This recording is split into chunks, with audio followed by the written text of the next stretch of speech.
মেলাতে এসে ভাবলাম ঠেলা খাবো, কিন্তু এ কি, এখানে তো লোকই নেই। সকালে উঠে লেডিস হেলমেটটা পরে বার হলাম, এ কি, এও তো আমার মতো লেডিস হেলমেট পরে এসছে।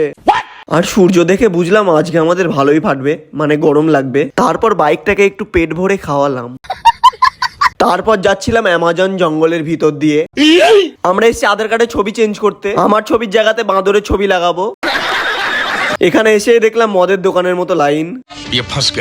সত্যি এখানে এসে ফেসে গেলাম। তারপর সিকিউরিটি গার্ড বলল, তাড়াতাড়ি ব্যাগটা রেখে আসো, নাহলে পিছন লাল করে দেওয়া হবে।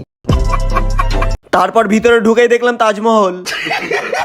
যাই হোক, আমাকে আর আগ্রাতে যেতে হলো না, গুটি গুটি পাই গেলাম ভিতরে। এখানে এসে দেখলাম আরো বড় লাইন। ওখানে কোনো রকমে কাজটা কমপ্লিট করে আমরা চলে আসলাম কৃষ্ণনগরের 13 দোলের মেলায়, সরি 12 দোলের মেলায়। মেলাতে এসে ভাবলাম ঠেলা খাবো, কিন্তু এ কি, এখানে তো লোকই নেই। তারপর দেখলাম এখানে এবার সার্কাস এসছে। যাই হোক, আমরা এবার বাড়ি যাই। আর এমনই হাসার জন্য টিক করে লাইক আর সাবস্ক্রাইবটা করে দাও।